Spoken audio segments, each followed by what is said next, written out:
অধ্যায় ২ অনুচ্ছেদ ৫ বনী সাদ গোত্রে অবস্থান।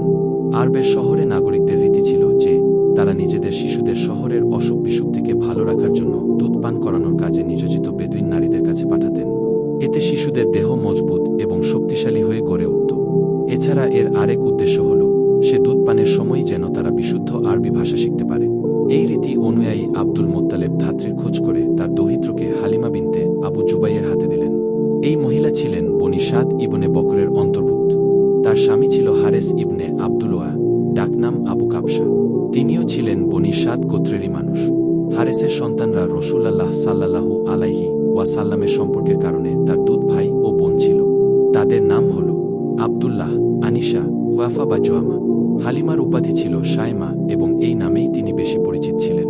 তিনি রসূলুল্লাহ সাল্লাল্লাহু আলাইহি ওয়াসাল্লামকে বুকের দুধ খাওয়াতেন এবং তিনি ছাড়া আবু সুফিয়ান ইবনে হারেস ইবনে আব্দুল মোত্তালেব, যিনি রসূলুল্লাহর চাচাতো ভাই ছিলেন, তিনি হালিমার মাধ্যমে তার দুধ ভাই ছিলেন।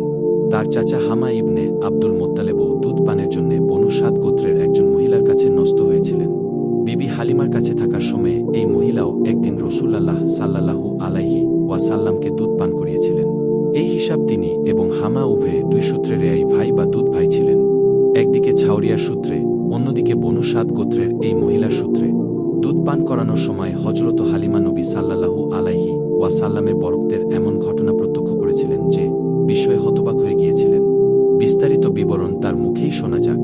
ইবনে ইসহাকের বর্ণনা মতে হযরত হালিমা বলেন, আমি আমার স্বামীর সাথে আমাদের দুগ্ধপোষ্য শিশুসহ বনু সাদ গোত্রের কয়েকজন মহিলার সঙ্গে নিজেদের শহর ছেড়ে হলাম। সেটা ছিল দুর্ভিক্ষের বছর, চারিদাকে অভাব অনটন। আমি একটি মাদি গাধার পিঠে সওয়ার ছিলাম। আমাদের কাছে একটি উটনীও ছিল, কিন্তু সেই উটনী এক ফোঁটাও দুধ দিত না। ক্ষুধার জ্বালায় দুধের শিশু ছটফট করত। রাতে ঘুমাতে পারতাম না। আমার বুকেও দুধ ছিল না, উটনীও দুধ দিত না। বৃষ্টি এবং স্বাচ্ছন্দ্যের অপেক্ষায় আমরা দিন কাটাচ্ছিলাম। মাদি গাধার পিঠে সওয়ার হয়ে বাড়ি থেকে যাওয়ার সময় গাধা এত ধীরে চলতে লাগল যে কাফেলার সবাই বিরক্ত হয়ে গেল। দুধ পান করানোর জন্য শিশুর সন্ধানে মক্কায় গেলাম। আমাদের কাফেলার যত মহিলা ছিল সকলেই কাছেই আল্লাহর রসূলকে গ্রহণ করতে পেশ করা হল, কিন্তু পিতৃহীন অর্থাৎ এতিম হওয়ার সবাই তাকে গ্রহণ করতে অস্বীকার করল, কেননা সবাই সন্তানের পরিবার থেকে ভালো পারিশ্রমিকের আশা করেছিল। একজন বিধবা মা কি আর দিতে পারবে? এ কারণেই আমরা কেউ তাকে নিতে রাজি হইনি। এদিকে আমাদের কাফেলার প্রত্যেক মহিলাই কোনো না কোনো শিশু পেয়ে গেল। আমি কোনো শিশুই পেলাম না। ফেরার সময় স্বামীকে বললাম, খালি হাতে ফিরে যেতে ভালো লাগছে না, আমি বরং সেই এতিম শিশুকেই নিয়ে যাই। স্বামী রাজি হলেন, বললেন, হয়তো ওর হছিলায় আল্লাহ তাআলা আমাদের বরকত দেবেন। এরপর আমি গিয়ে তাকে গ্রহণ করলাম। হযরত হালিমা রাজি আল্লাহু তাআলা আনহু বলেন, শিশুকে নিয়ে আমি যখন ডেরায় ফিরে এলাম তখন আমার উভয় স্তন ছিল দুধে পূর্ণ। শিশুটি পেট ভরে দুধ পান করল, তার সঙ্গে তার দুধ ভাইও পেট ভরে দুধ পান করল। এরপর উভয়ে স্বস্তির সাথে ঘুমিয়ে পড়ল। অথচ এর আগে আমার সন্তান ক্ষুধায় জ্বালায় ঘুমাতে পারত না। এদিকে আমার স্বামী উটনী দহন করতে গিয়ে লক্ষ্য করল তার স্তন দুধে পরিপূর্ণ। তিনি এত দুধ দহন করলেন যে আমরা তৃপ্তির সাথে পান করলাম। বড় আরামে আমরা রাত কাটালাম। সকালে আমার স্বামী বললেন, খোদার কসম, হালিমা, তুমি একটি বরকত সম্পন্ন শিশু গ্রহণ করছো। আমি বললাম, আমারও তাই মনে হয়। হালিমা বলেন, এরপর আমাদের কাফেলা রওনা হল। আমি দুর্বল গাধার পিঠে সওয়ার হলাম। শিশুটি ছিল আমার কোলে। গাধা এত দ্রুত পথ চলল যে সব গাধাকে সে ছাড়িয়ে গেল। সঙ্গিনী মহিলারা অবাক হয়ে বলল, ও আবু জুবাইবের কন্যা, এটা কি আশ্চর্য ব্যাপার, আমার দিকে একটু তাকাও। যে গাধায় সওয়ার হয়ে তুমি এসেছিলে, এটা কি সেই গাধা? আমি বললাম, হ্যাঁ, সেটি। তারা বলল, এর মধ্যেই নিশ্চয়ই বিশেষ কোনো ব্যাপার রয়েছে।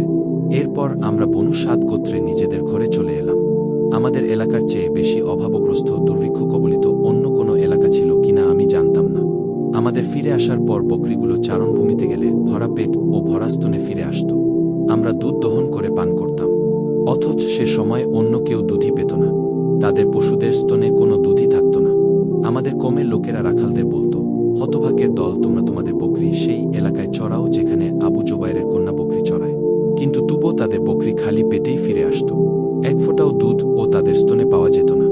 অথচ আমার বকরিগুলো ভরা পেট এবং ভরা স্তনে ফিরে আসত। এমনি আমরা আল্লাহর রহমত ও বরকত প্রত্যক্ষ করতে লাগলাম। শিশুর বয়স 2 বছর হওয়ার পর আমরা তাকে দুধ ছাড়ালাম। অন্যান্য শিশুদের চেয়ে এই শিশু ছিল অধিক হৃষ্টপুষ্ট এবং মোটাসোটা। এরপর আমরা শিশুটিকে তার মায়ের কাছে নিয়ে গেলাম। আমরা তার কারণে বরকত প্রত্যক্ষ করেছিলাম। তাই চাচ্ছিলাম যে শিশুটি আমাদের কাছেই আরও কিছুদিন থাকুক। শিশুর মাকে আমি এই ইচ্ছার কথা জানালাম। বারবার আবেদন নিবেদন জানাতে বিবি আমেনা পুনরায় শিশুকে আমার কাছেই ফিরে দিলেন।